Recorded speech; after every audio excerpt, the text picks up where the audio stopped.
Vamos abrir a palavra de Deus. Apocalipse capítulo 2.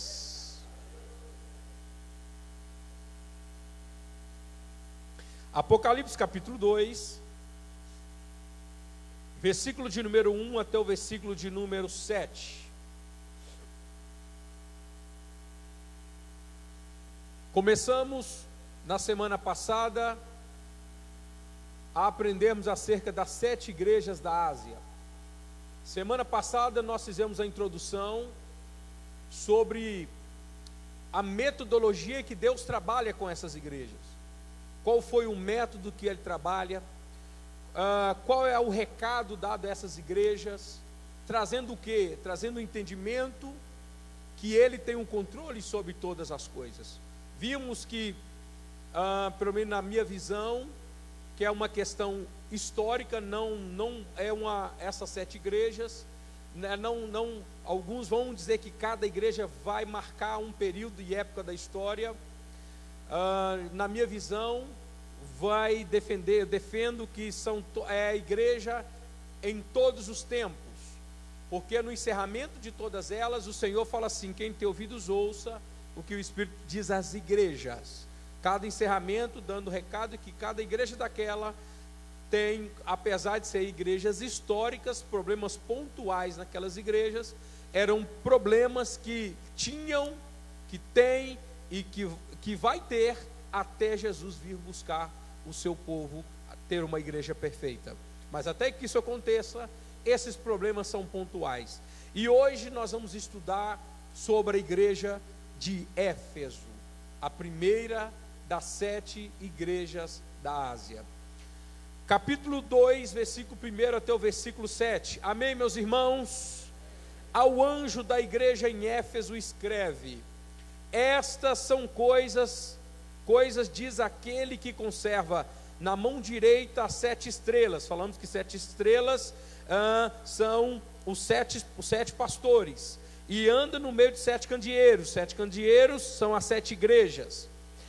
Candeeiro de ouro, conheço as tuas obras, tanto o teu labor como a tua perseverança, e que não pode suportar homens maus, que pusestes à prova os que a si mesmos se declaram apóstolos e não são, e os achaste mentirosos, e tens perseverança e suportastes provas por causa do meu nome, e não deixastes esmorecer. 4. Tenho, porém, contra ti, que abandonaste o teu primeiro amor. Lembra-te, pois, de onde caíste, e arrepende-te e volta a praticar as primeiras obras. E se não, venho a ti e moverei do seu lugar o seu candeeiro, caso não te arrependas. Tens, contudo, em teu favor que odeias as obras dos nicolaítas, as quais eu também odeio. Quem tem ouvidos, ouça o que o Espírito diz às igrejas. Ao vencedor dar-lhe-ei de se alimentar da árvore da vida que se encontra no paraíso de Deus. Repita e diga: quem tem ouvidos, quem tem ouvidos, ouça o que o Espírito diz às igrejas. Você ainda crê que o Espírito Santo fala com a igreja? Você ainda crê que o Espírito Santo fala com você? Então vamos lá ouvir a voz do Espírito Santo. Irmãos, a igreja de Éfeso, primeiro, antes de entrarmos propriamente na escrita a essa igreja, rapidamente daremos uma luz, um entendimento. Essa igreja, ela estava localizada em uma cidade que foi evangelizada por Paulo. A igreja ali fundada, ela foi formada por Paulo. Essa cidade Éfeso, ela era tida como a mais importante cidade quando se refere a um porto. O porto de Éfeso era o porto mais importante que dava acesso para todos os lugares que direcionava para a Ásia. Imagine então como essa cidade era importante no quesito econômico. Segundo, no quesito político, era uma das poucas cidades que eram consideradas cidades livres. Elas estavam sob tutoria do Império Romano, de César, porém, era uma cidade que não tinha responsabilidades de servidão ou de colônia com o Império Romano. Ela era uma cidade livre. As cidades, as demais, que não tinham essa prerrogativa, esse benefício, as tropas romanas tinham de parar naquela cidade, poderiam ficar, de ser amparadas para descanso geral, alimentação. A cidade de Éfeso não, ela não tinha essa obrigatoriedade. Então ela era uma cidade livre. Outra, no sentido religioso, era uma cidade que tinha uma importante religiosa no quesito pagão, porque lá tinha o templo que foi conhecido das 7 maravilhas antigas, que é o templo de Ártemis, chamado também no Novo Testamento de Diana, é a mesma divindade. Essa, por sua vez, era a deusa da fertilidade. As promiscuidades, as prostitutas culturais, tudo isso era realizado de uma forma muito aberta naquela cidade. Além disso, era uma cidade com muitas supersticiosa. Pela idolatria ser muito forte, havia venda de amuletos, venda de imagens, e nós lemos em Atos que quando a salvação ela chega naquela cidade, essa venda desses objetos, desses amuletos, toda essa economia, que a economia ela girava em torno disso também. A economia começou a ser afetada por causa disso, por causa das conversões.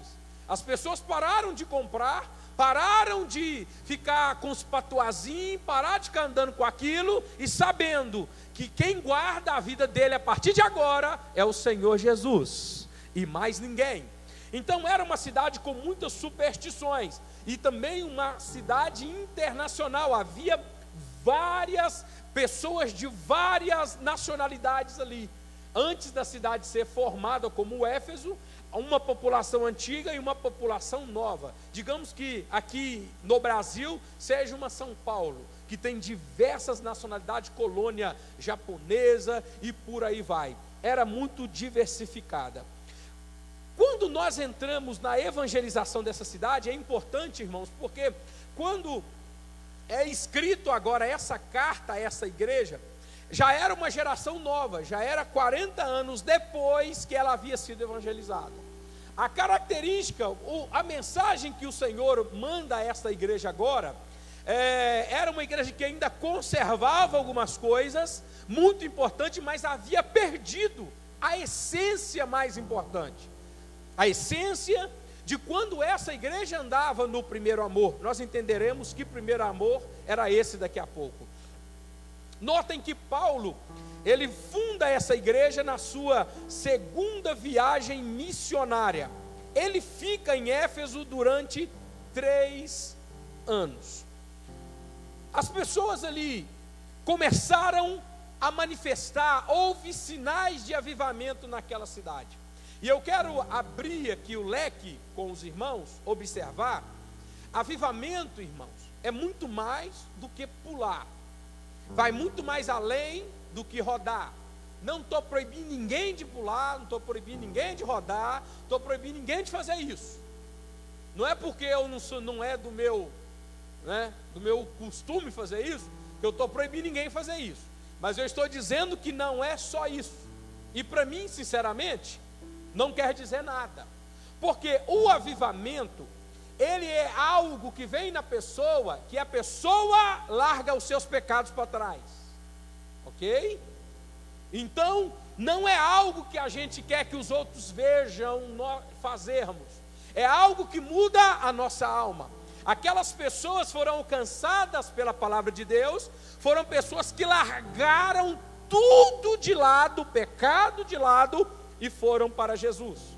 As pessoas se romperam com o ocultismo, romperam com as práticas pagãs, porque entenderam que o Evangelho, ele é o poder de Deus para a mudança do coração do homem. E a partir dessa mudança que há naquelas pessoas, que há no coração dessas pessoas, o Evangelho ali se expande de uma forma exponencial para toda a Ásia Menor.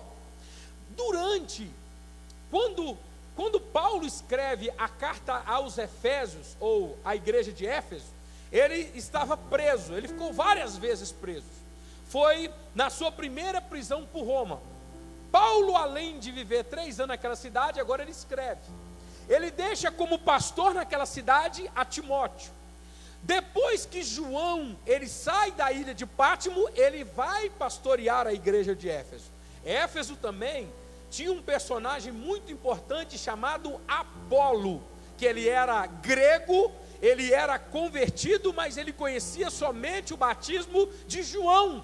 Não havia conhecido a revelação do Messias e de Jesus, mas na chegada de Paulo, ele se converte também. Então, essa igreja teve uma influência teológica muito grande. Foi uma igreja que você podia discutir qualquer aspecto teológico. Se você fosse falar de, às vezes muita gente ia ficar assim, o que é isso? Vou chegar lá, vamos discutir um pouco de ramartiologia, vamos falar um pouco de soteriologia, vamos falar um pouco de angelologia, vamos falar um pouco de antropologia, cristologia, e vamos embora. Eles sabiam discutir tudo, era uma igreja com conhecimento teológico muito vasto, muito importante. Mas qual foi a mensagem de Jesus para essa igreja? Essa igreja estava ali localizada. Agora a mensagem de Jesus através de João, digamos uma geração depois, ela vem com uma mensagem e com um objetivo. Primeiro, nós vemos aqui no versículo 1 que estas são as coisas que conserva melhor. O anjo da igreja de Éfeso escreve: essas são coisas, diz aquele que conserva na mão direita as 7 estrelas e que anda no meio dos 7 candeeiros de ouro. O que está querendo dizer? Que a igreja é sustentada por Jesus. Vou te dar mais uma chance de você glorificar o Senhor. Aqui está dizendo que você, eu e você estamos nas mãos de Deus. Diz que nós somos sustentados por Ele. Mas será que nós estamos aqui hoje? Nós temos a consciência de que Jesus está nos sustentando? Ou antes de você sair de casa, ou ontem, ou hoje, pela manhã nessa oração, você falou assim: Senhor, o Senhor me abandonou? Não, meu irmão, Ele não te abandonou. Você se encontra na mão dEle. Será que nós temos a visão prática desse sustento? Nós temos a visão de que Ele está tendo um relacionamento conosco? Há uma diferença entre você crer que Ele é criador de todas as coisas, mas que mesmo Ele sendo criador de todas as coisas, Ele comunga conosco. A emanação dEle, Ele está se relacionando conosco. A primeira coisa que Ele faz para a igreja, Ele traz a segurança para a igreja. A primeira palavra de Jesus para nós aqui hoje, irmãos, é trazer para nós segurança. Eu sei que há muitas incertezas no nosso mundo, muitas incertezas do que vai ser no nosso país, contextualizando aqui estou, o que vai ser se o presidente tal. Eu sei que nós devemos agir em relação a isso. Mas a igreja, irmãos, mesmo quando ela não tinha voz para nada, sempre ela foi cuidada pelo Senhor Jesus Cristo. Ela nunca deixou.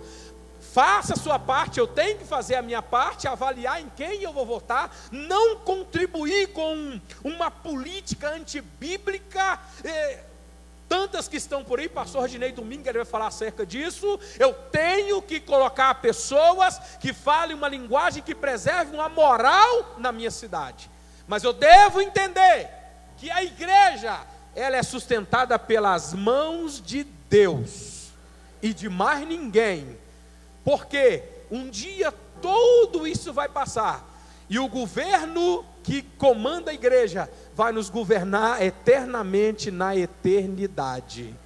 Amém, meus queridos irmãos?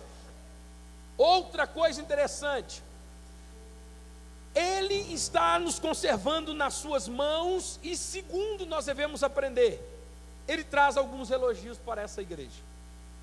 Essa igreja recebe alguns elogios. Elogios esse que era uma igreja fiel à doutrina. Era uma igreja, irmão, que falso profeta não tinha vez. Era uma igreja que falso apóstolo não tinha vez.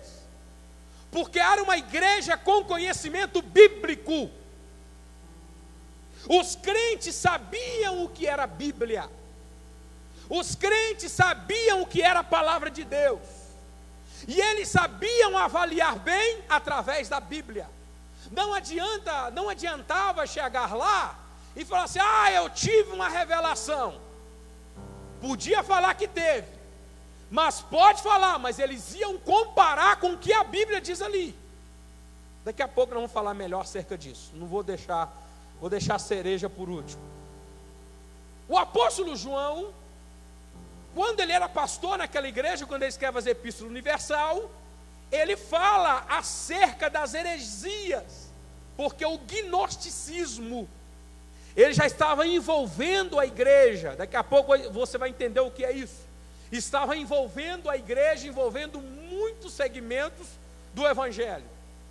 Segundo, era uma igreja que tinha discernimento espiritual. Surgiu no meio deles, no versículo 6, vai falar que surgiram um segmento religioso chamado Nicolaitas. Outros vão descrever outros segmentos. O pai da igreja é Irineu, então a gente tem que recorrer à fonte para nós dizermos de onde que vieram. Ele vai dizer que esses Nicolaitas, eles são seguidores de Nicolau. Nicolau foi um daqueles 7 diáconos escolhidos juntamente com Estevão, Filipe e outros de linhagem helênica ou helenistas, para cuidar das viúvas, dos órfãos e da mesa em geral. Tudo indica que Nicolau, ele se perde na caminhada. Estou usando aqui uma fonte histórica, ok? De um pai da igreja, Irineu. Mas o que esses nicolaítas ensinavam? Eu vou simular aqui como que eles eram ardilosos. Imagine que vocês não saibam que vai ter uma falsa doutrina aqui. Eu pergunto assim, aí vocês sejam assim, finge que não sabe, tá, irmão? Finge. Irmãos, vocês creem que Jesus pagou pelos seus pecados? Aí alguém gritou não, ó, pra você ver. Vocês creem que Jesus pagou pelos seus pecados? Eu creio. Agora perderam o medo, né? Está que nem na sala de aula. Na sala de aula chega lá que é tanta gente assim, cheia de perguntas. Quando o professor começa a apertar, né, Morales, a turma aí do fundo aí, né? Aí quando você começa a apertar ele, você começa a bagunçar ele, você faz uma pergunta assim: que cor que é essa laranja? Ele fica assim: laranja, tá fácil demais, o professor tem alguma pegadinha. Tem pegadinha não, irmão? Tá bom? Tá bom? Finge que vocês não sabem de nada. Vocês creem que Jesus pagou pelos seus pecados? Você crê que Jesus pagou pelos pecados que vocês cometeram? Que vocês estão cometendo? E que vocês vão cometer? Aí, até agora está tudo bem, não está, irmão? Agora não tem nada de errado aí, tem ou não tem? Tem nada de errado. O problema está que os nicolaítas falavam o seguinte: então quer dizer que Jesus já pagou pelo pecado que nós cometemos, que nós estamos cometendo, que nós vamos cometer. Então, meu irmão, vamos gastar. Quer dizer que Jesus deu um cheque branco para nós. Então, já que Ele pagou pelo pecado que eu vou cometer, para que eu vou deixar de pecar? Vamos pecar, vamos adulterar, vamos prostituir, vamos fazer isso tudo. E teve uma turma na igreja: eita glória! Esse evangelho é bom demais. Então, Ele entrou no meio da igreja dizendo o seguinte, que o evangelho, um evangelho sem exigência, liberal e sem proibições. Queria gozar do melhor do reino de Deus e do melhor do mundo. Só que Deus falou: vocês odeiam os nicolaítas, a quem eu também odeio. Por quê, irmão? Pecado. Todos nós somos pecadores de nascimento. Não somos perfeitos. Só que o pecado não é um estilo de vida na minha e na sua vida mais, meu irmão. Não é não. Pecado não está no nosso dicionário mais. O que está no nosso dicionário é santidade ao Senhor. Vida em santidade. É isso que está. É muito fácil, irmão. Eu vejo de vez em quando alguém erra, os pastores aqui sabem, quando alguém cai em alguma falha moral, o que seja, estamos aqui para aconselhar e para abençoar. Mas geralmente alguém vira e fala assim: ah, mas tem um tanto de gente fazendo isso também. Não é só pastor que escuta não, vocês também escutam. Eu acho interessante que as pessoas, elas gostam de copiar só medíocre. É fácil copiar quem é medíocre. Por que você não copia quem está orando? Por que você não copia quem está jejuando, quem é santo e quem é fiel? Não, você quer copiar quem está errado, então vai para onde ela está indo também. Se você quer viver como ela quer viver, então vá para onde ela está indo também. A vida nossa é uma vida de santidade ao Senhor. Esses nicolaítas, notem que essa heresia, é triste dizer, né, meu irmão? Mas hoje o crescimento numérico da igreja evangélica no Brasil, eu penso comigo, não invalidando o crescimento dos evangélicos, mas quando você vai avaliar a cabeça do pessoal, nós temos hoje evangélicos com cabeça de tudo quanto é tipo. Tem coisas que eu não tenho nem coragem de pronunciar aqui no público, dá até vergonha. Hoje evangélico no Brasil virou moda. Tem gente gravando CD evangélico para ganhar dinheiro, porque público evangélico é um público que dá dinheiro. Nós somos 60 milhões de pessoas, pelo menos até onde eu sei. É um público, é o alvo de político, meu irmão, nessa hora de político, se não der bobeira, soltar o microfone na mão do político aqui, o cara roda, fala em língua estranha, ele veio do espiritismo. É perigoso que ele toma um passe no dia anterior e aqui ele já sabe tudo. Por quê? Porque nós somos um público. Meu irmão, nós não estamos aqui para encher Betim de crente. Nós estamos aqui para povoar o céu de pessoas salvas. Pessoas que façam diferença.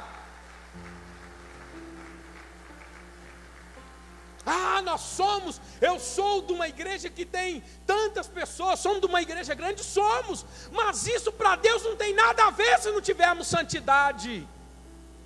Temos que ser uma igreja que faça diferença, que saia desses bancos e levemos a salvação aonde quer que estejamos.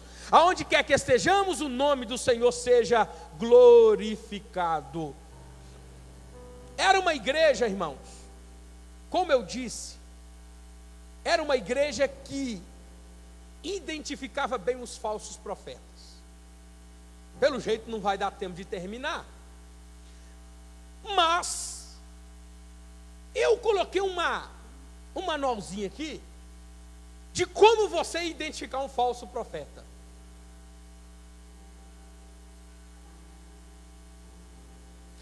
Antes de mais nada, um representante do FBI ou do FBI lá nos Estados Unidos, ele foi dar uma palestra para o pessoal do banco, da área financeira, para como identificar notas falsas.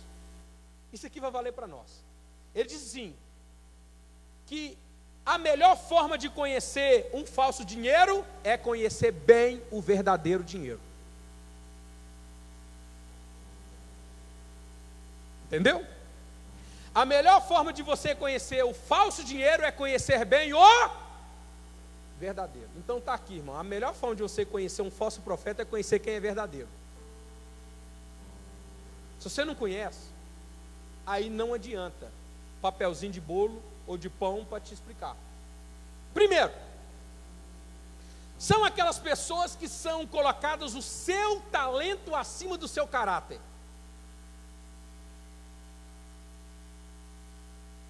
Tem profeta aí que está deitando e rolando, fazendo o que quer.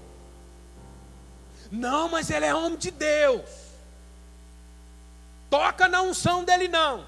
Vem com essa para o meu lado. A assombração sabe para quem aparece, irmão. Primeiro, a gente valoriza mais o talento do que o... não, mas se essa pessoa não estiver aqui na igreja, o que vai ser da nossa igreja?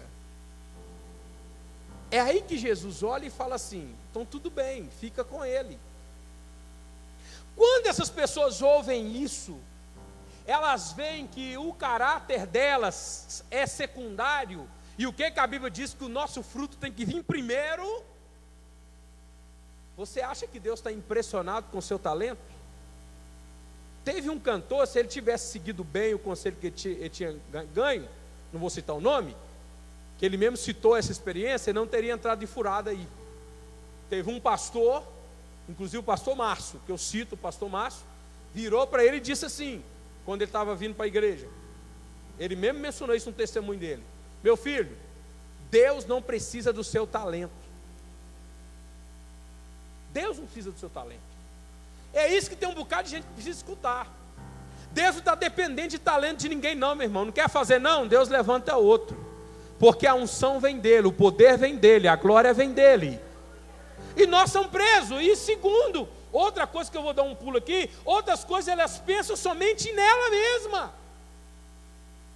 Aqui é eu que faço, eu que sou. Se eu não estiver nessa igreja, ai dessa igreja. Foi tarde, é perigoso você ir, a igreja nunca esteve tão bem, graças a Deus.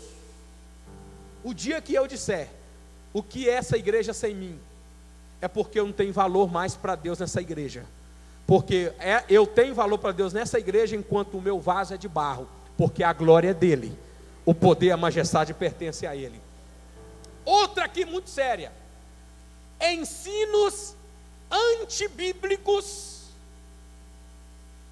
disfarçado de espiritualidade, ou seja, experiências acima de doutrina. Isso aqui é muito sério.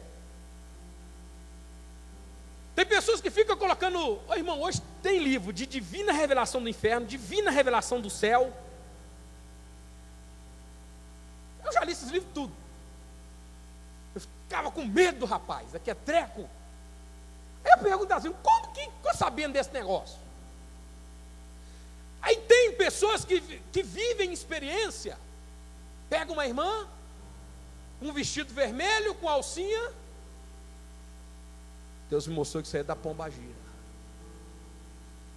Ai meu Deus do céu, Senhor tem misericórdia. Não, eu já deixei de usar um bocado de shampoo gostoso lá, porque falou que era consagrado ao demônio. Eles colocam a experiência na frente da doutrina. Tem pessoas que para todo lugar que vão, tem que consultar um profeta. As pessoas têm que ficar presas, eles pensam somente em si. Os falsos ensinos, eles são travestidos de testemunho. Tem pessoas que pregam, mas não pregam, não, ele conta testemunho. Nós queremos ouvir a Bíblia, irmão. Palavra de Deus. A pessoa lê versículo e começa a contar testemunho. Não estou dizendo que testemunho não pode ser contado, mas testemunho é ilustração de uma realidade bíblica. Outra coisa interessante, isso aqui todo mundo vai gostar. Ele só prega o que vocês gostam de ouvir.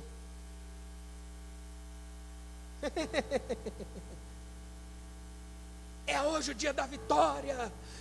Só tem isso. Porque sabe que se descer o chicote, some todo mundo. Aí eu lembro um dia Jesus, né? Jesus lá multiplicou os pães, multiplicou os peixes.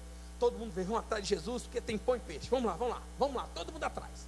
Daqui a pouco Jesus só é com a turminha ali, agora vocês vão ver. Vão ver quem que é consumidor aqui e quem que é discípulo.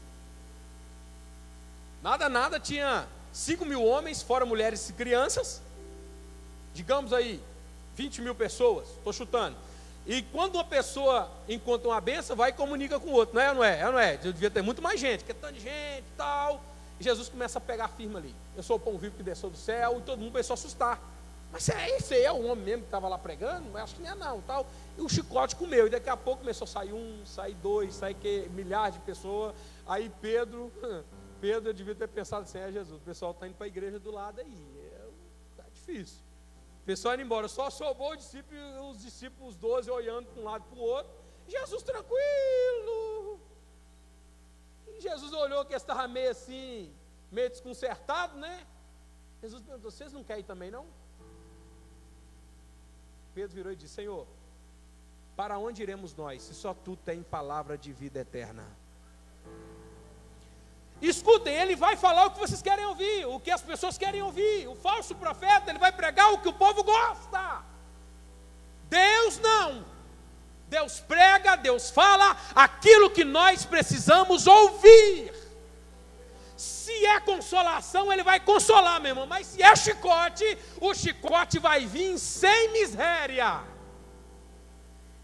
Já viu quando a sua mãe guarda, você apronta uma, a sua mãe fala, para, apronta duas e a mãe vai juntando. E quando ela pega, alguém já apanhou estilo carrossel? A mãe segura na mão, mangueira na outra. E o menino corre, mas não sai do lugar. Aí corre, a mãe bate. Vai, era o meu estilo favorito. Para não dizer que era da minha mãe. Apanhava pouco, apanhava umas 2 vezes por semana. Eu sempre acho que a minha mãe foi muito injusta comigo. Eu sempre falo isso com ela. Mas tudo bem. Graças a Deus apanhei, mas estou aqui hoje como um profeta na casa de Deus. Vamos lá. Último, tem mais, mas essa aqui é interessante. Eles não gostam de ser questionados. E se você duvidar, eu vou tacar um dos seus no leito. Já ouviram isso ou não já? Podia falar comigo. E se você não aceitar, estará blasfemando contra o Espírito Santo. Já ouviram essa ou não já? Agora Deus, irmão, Deus agora está tendo que chegar e falar o seguinte. Estou avisando. Se não acreditar no que eu estou falando, eu vou ter que ferir você para você acreditar em mim. Deus agora está ameaçando as pessoas. Irmãos, o falso profeta, ele não gosta de ser questionado. Nós devemos entender o seguinte. Um crivo aqui interessante. Jesus, ele falou isso. Vocês vão conhecer a árvore pelo fruto que ela dá. Tem aqui 2 aspectos. Acho muito interessante. Primeiro aspecto, qual que é o fruto que aquela pessoa dá? Porque tem gente que fica aí falando, eu tinha uma ideia, irmão, eu ficava meio com medo. Só que eu não sei se a gente perde a vergonha na cara, eu parei de ter medo. Pelo menos nesse aspecto, tem medo de um tanto de coisa ainda. Ah, pastor, o que vai ser? A pessoa está profetizando na igreja, mas é minha vizinha lá, só fica gritando palavrão na casa dela. E aqui na igreja profetiza que é uma maravilha. Você tem que ver. Parece que é outra pessoa. É de Deus ou não é? É melhor não aceitar. Pede Deus para usar outro. Se for do Senhor, usa outro, que é melhor. Esse fruto que está querendo dizer também é o fruto que está gerando em nós. O pastor da igreja é um profeta de Deus na vida de vocês. Vocês creem ou não creem? Qual que é o fruto que está gerando em vocês? Vocês estão sendo mais crentes? Uma coisa que o falso profeta, ele vai fazer, o tipo do fruto que gera na vida das pessoas é o quê? Dependência. A pessoa não pensa por ela só. A pessoa não age por ela só. Ela tem que ficar consultando alguém. Tem gente que consulta o profeta até para casar. Eu tenho um conhecido da minha família que recebeu uma profecia. A sua varoa, fora que tem algumas expressões muito comuns. A sua varoa é a fulana de tal. Essa fulana de tal era a filha dela. Acho que estava meio agarrada lá, né? Para sair o treco, ia dar uma ajudinha. Casou, nem te conto o final da história. O que me enfurece, que tem gente que entrega, acho que eu falei isso aqui num culto, tem gente que entrega a vida dele de mão beijada para esses falsos profetas. E começa a dar uma dor de cabeça. Já fui pastor titular de igreja, irmão. Chegam as pessoas assim: pastor, Deus falou comigo, Deus mostrou a minha vida toda, pastor, toda. Eu creio que Deus faz isso. Mas tem gente que entrega de graça. Quer saber como? Você está meio triste assim no banco, o profeta olha para você, escolhe um para Cristo aí, pegar você. Não, você está rindo demais, você está feliz demais. Tem que pegar um que está triste. Deus está me mostrando algo na sua vida, lá na sua casa. Quem não está passando por luta em casa aqui, irmão? Levanta a mão. Tem gente que não está passando luta em casa, com primo, sobrinho, tio, tá não? Irmão, sua vida está boa, depois vamos conversar aí para você me passar um treco aí. Estou passando uma luta em casa. Meu marido. Seu marido. Deus está me mostrando ser uma cachaceira. Bebe cachaça. É mesmo, eu sofri. Você está sofrendo demais. Deus está vendo as suas lágrimas, colhendo toda ela. E Ele falou que vai entrar com providência. E você vai, pastor, Deus mostrou a minha vida. Você que entregou. Eu tenho um hábito, que na verdade é o seguinte: a gente vai aprendendo a ter uma intimidade com Deus. Quando eu sei que Deus vai usar alguém para falar comigo, antes dele levantar no banco, antes dele começar a falar qualquer coisa, eu já começo a tremer. Eu vou assim, ai. Aí quando já faz, já vem. Aconteceu comigo ano passado isso, há muito tempo que não acontecia. Eu estou lá num trabalho regional de jovem, né? Estava coordenando e tal, e estava lá quietinho e tal. Aí eu comecei a dar aquele arrepio, não sei, já sei. Aí deu um grito lá, Senhor, entendi! Aí veio pulando, eu quietinho, daqui a pouco ele chega e tum! Aí eu só abaixei a cabeça e recebi o que Deus estava me entregando. Mas tem uns que chegam e falam e começam a falar, e eu só fico assim, olhando para ele assim. Ele fica assim, não sei por que tem vergonha, o profeta tem vergonha de olhar para a gente. Quando alguém te estiver entregando profecia, irmão, não roda não, não grita não, fica caladinho, no máximo, escuta tudo que está falando, para você avaliar, porque Deus pode estar falando com você, como também não pode estar falando com você, é você que tem que avaliar. Mas entenda uma coisa, a profecia é para edificar, para consolar e para corrigir. Deus não vai trazer nada para destruir casamento. Deus não vai trazer profecia dizendo, Deus está mostrando que essa mulher não é para você, vai casar com outra. Não, isso não é de Deus. Entendam o seguinte, os músicos, vem cá. Vou parar no falso profeta que já está de bom tamanho. Esses falsos profetas não tinham lugar naquela igreja. Por quê? Aquela igreja tinha discernimento, ela tinha conhecimento bíblico. Por quê, meu irmão? Tem uma profecia que te acompanha todo dia, toda manhã, toda hora, todo lugar, está com você. Está com você. Deus quer falar com você toda hora. Você não precisa de sair da sua casa para ouvir Deus falar com você.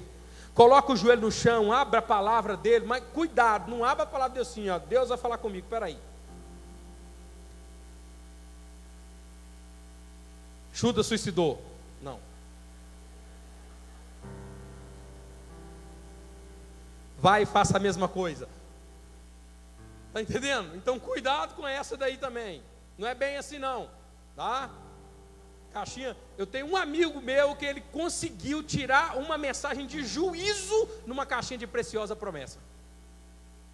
De serviço, você, meu filho, Deus falou com você. Caixinha de preciosa promessa, o cara consegue tirar uma palavra de juízo.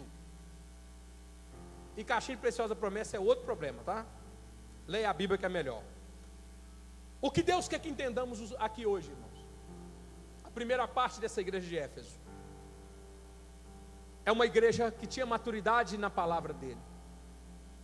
É uma igreja que estava sendo segura pelas mãos do Senhor. Ela não estava nas mãos de mais ninguém a não ser o Senhor Jesus. E eu quero profetizar na sua vida hoje, meu irmão, que você está nas mãos do Senhor.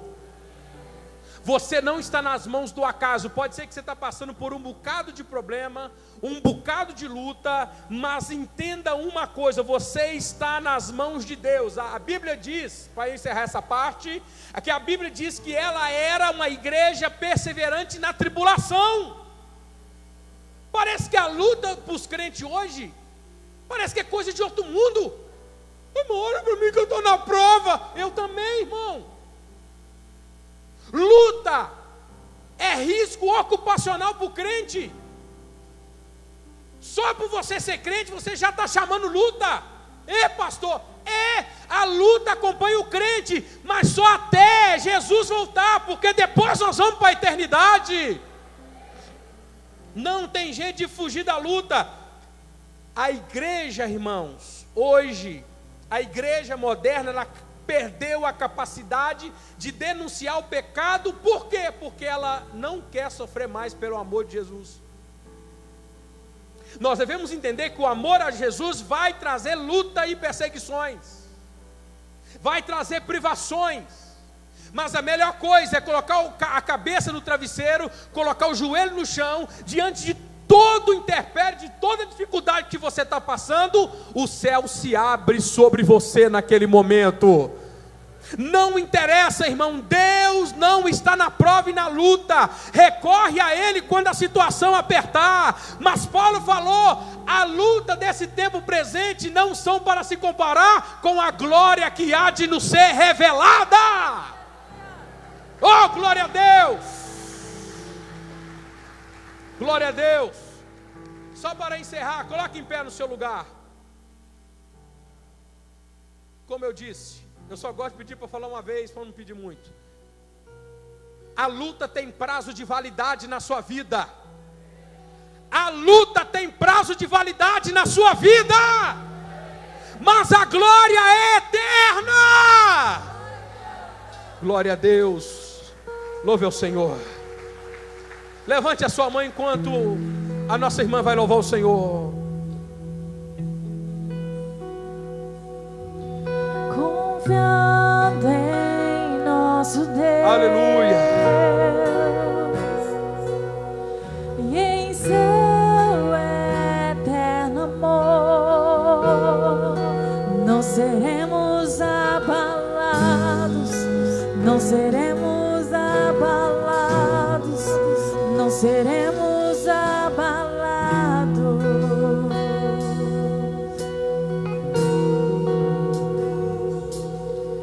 Confiando em nosso Deus,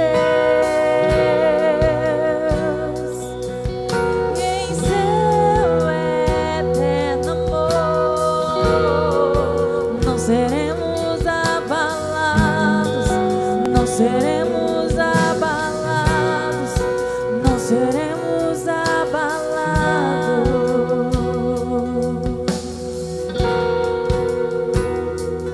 Na batalha permaneceremos em pé. Se exércitos se erguerem contra nós, não seremos abalados, não seremos abalados, não seremos abalados. glória a Deus, não seremos abalados. Quando vier a intensa escuridão, não temerá o nosso coração. A esperança nasce como a luz. Deus é por nós, Ele é o vencedor.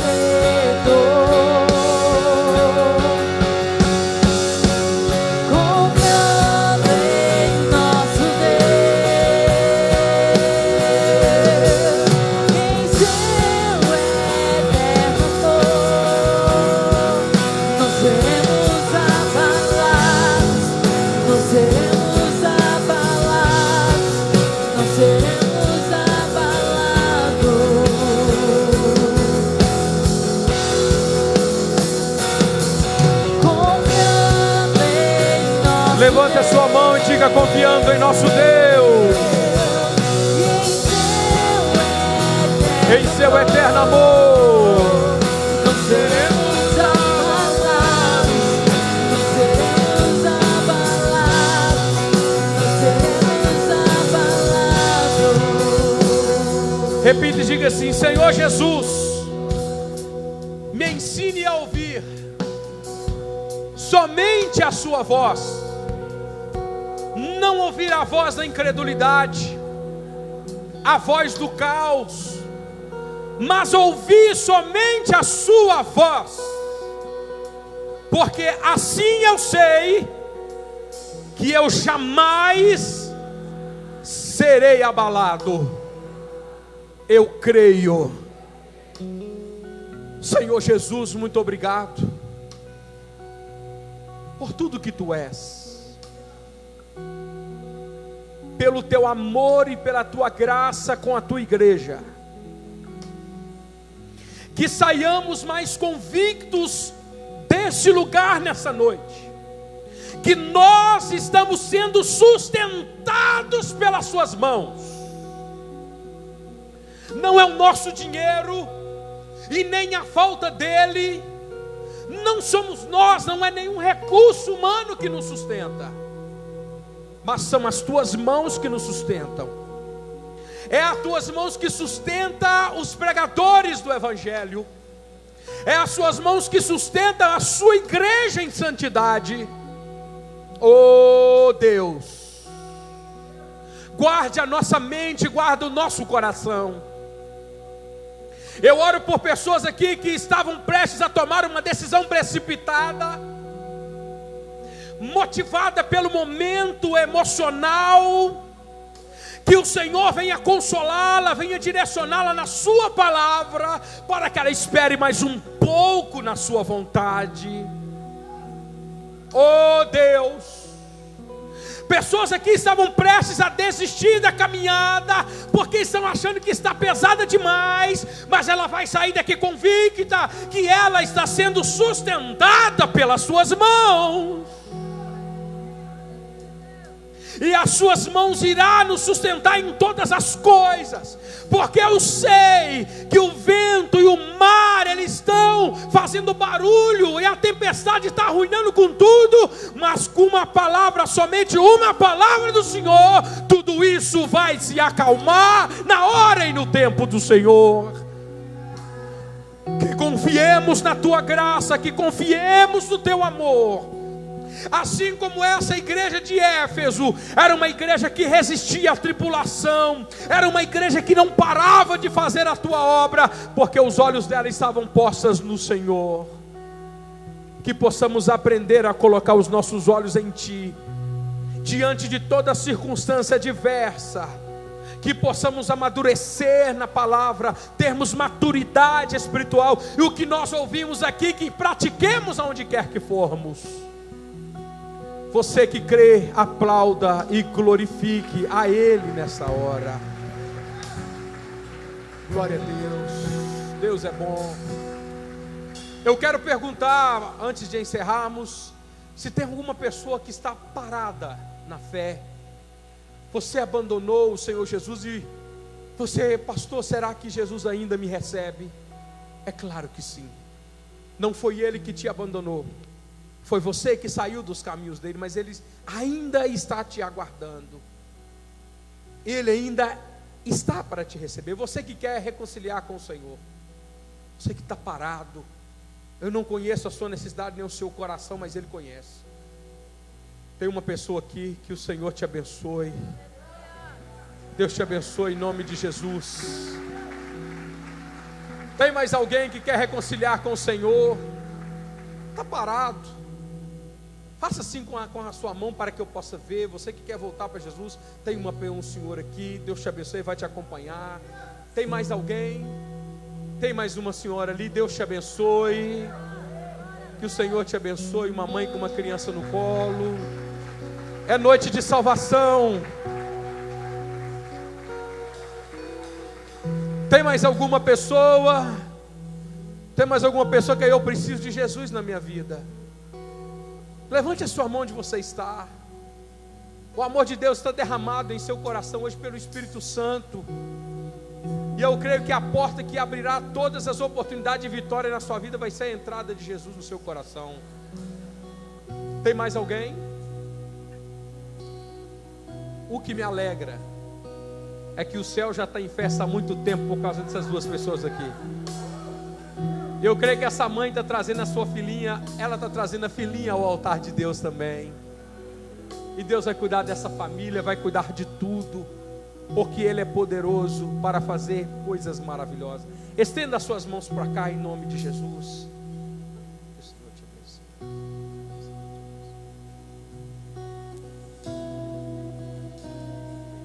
E é hoje o dia que o Senhor voltou. Glória a Deus. Como é que é o nome do Senhor? Mário Lúcio. Marina. Mário Lúcio e Marina. Repitam comigo: Senhor Jesus, eu te recebo como meu Salvador, como meu Senhor, e peço perdão dos meus pecados. Escreve o meu nome no livro da vida e me dê forças para te seguir todos os dias da minha vida. Amém. Senhor, eu apresento os meus irmãos que estão diante do seu altar agora, se derramando, confessando as suas culpas, os seus pecados. O Senhor vai entrar não só na história deles, como na história da família deles. Que a partir deles, Pai, grandes coisas serão feitas na história da família deles, através deles, em nome de Jesus. Muito obrigado. Você pode aplaudir o Senhor.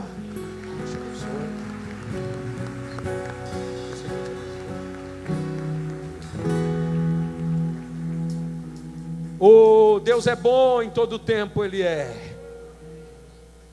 Bom, o que nos resta é recebermos a bênção do Senhor e sermos mais crente em casa, mais crente no serviço, buscarmos mais a presença. O meu desejo, irmãos, é que semana que vem pise aqui um crente mais forte do que pisou hoje. O meu desejo, assim eu busco que cada dia mais, em detrimento aos problemas, que eu queira mais de Deus, queira mais da glória dEle na minha vida. Levante sua mão. Que a graça do Senhor Jesus Cristo, o amor de Deus e a comunhão do Espírito Santo esteja sobre todos vós. E você que está em casa, que o Senhor te abençoe. Que o Senhor venha manifestar o poder dEle na sua vida, na sua família, na sua alma. É o meu desejo e é o desejo de Deus. Deus te abençoe. Dê um abraço no máximo de pessoas que você puder. E vai na paz do nosso Senhor Jesus.